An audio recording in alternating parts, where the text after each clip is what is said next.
Hosting the Oscars is maybe the most prestigious hosting job in Hollywood because you're having to essentially host a big party, but with gigantic stars. Now, most people, when they meet a star, they're totally tongue-tied and don't know what to say and make a fool of themselves. So I have to try and not make a fool of myself to all of the stars at the same time. I'm super starstruck and am terrible in situations where I have to interact with famous people. I don't know why. I'm from New Mexico, small town New Mexico.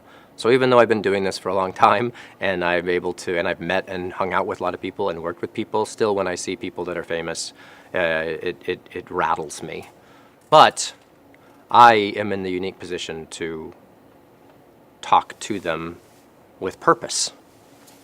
Normally, when you're backstage at an award show and you're not the host, then you may be bothering them. But as the host, I get to come up and, shoot the breeze with anybody. You kind of get an all-access pass that way.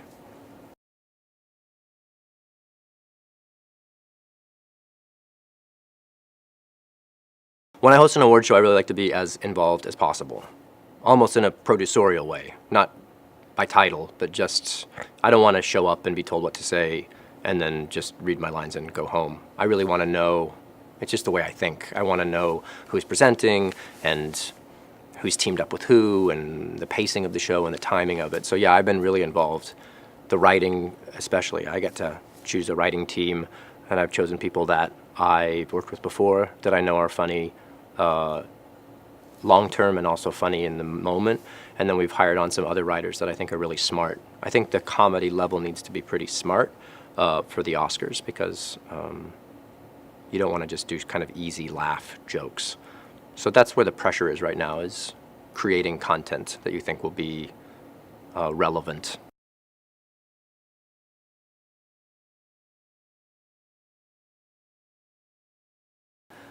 There is something wonderful about having friends over, making some cheese dip. I call it queso. And wearing sweats and filling out an Oscar ballot, and drinking a lot and laughing at the famous people. I can't do that this year. I don't think so. I could have cheese dip backstage, and I'll probably be drunk for most of it. I could put sweatpants on under my tux. I think we're onto something.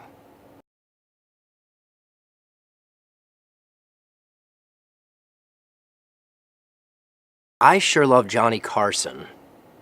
And he was such a quintessential host and so recognizable and recognized for doing what he did that he kind of just got to go out there and tell some jokes and start the show. And then I watched Billy Crystal, who left a real indelible mark in my mind because he was kind of a song and dance man, even though he was a movie star. So he would come out and do those fantastic videos before the show started, and then he would come out and sing about the different movies that are nominated, the different people within them, and kind of have a big da-da moment that everyone loved, and then he'd start the show. So I can't really do that unless I'm repeating kind of him. But I don't want to just go out there and stand there and tell some jokes. So I hope to be a little Carson, a little Crystal, and a lot of gold. I tried to make a crystal to gold joke, and Carson would never have done that.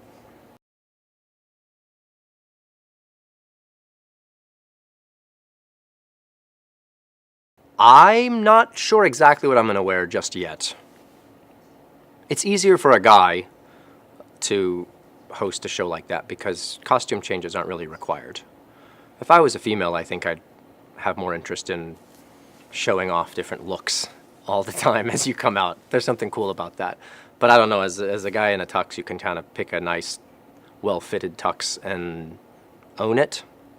That being said, there's lots of really nice tuxes, so who knows? Maybe I'll go black to gray to white. Fuchsia? Never fuchsia. No matter what anyone tells you, never fuchsia.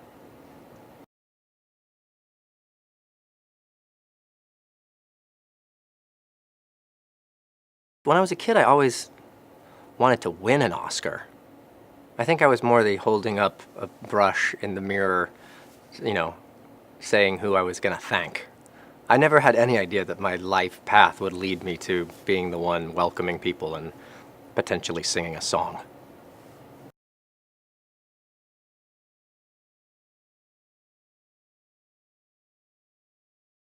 Song and dance numbers in award shows are tricky because you have to create it and honor the medium. And movies, by nature, are done on film and they're much more cinematic. So a song and dance number doesn't necessarily jive with what the people who are being honored are used to performing. At the Tonys, it's easy because they all do song and dance numbers 8 times a week. And on the Emmys, it's kind of fun too because it's TV and there's lots of variety and lots of exciting things to do. The Oscars, I think, is much more serious. So if we're going to do any kind of singing or dancing or numbers, it needs to be focused on a point of view that is smart and not too much razzmatazz.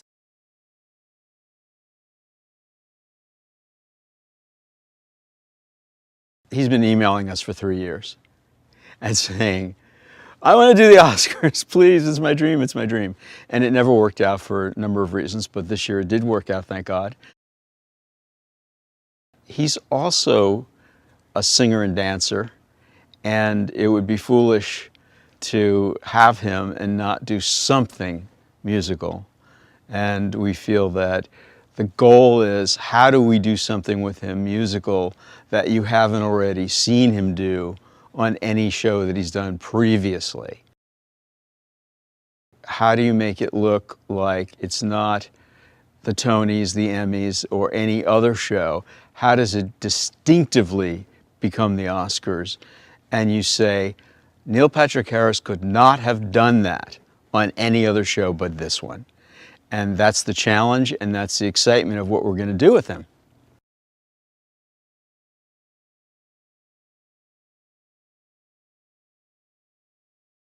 Our history with Neil goes back to Doogie Howser. We literally got introduced to him when he was doing Doogie Howser, and we watched him grow up, and we stayed in touch with him. And as he got older and older and older, we sort of developed a friendship. And we've talked about doing any number of projects together for so many years. And the sad part about it was that we never got to work together. So how exciting for us to finally work with somebody that we adore and that we believe in, who's this talented and this lovable, and yet do it on something on such an epic scale.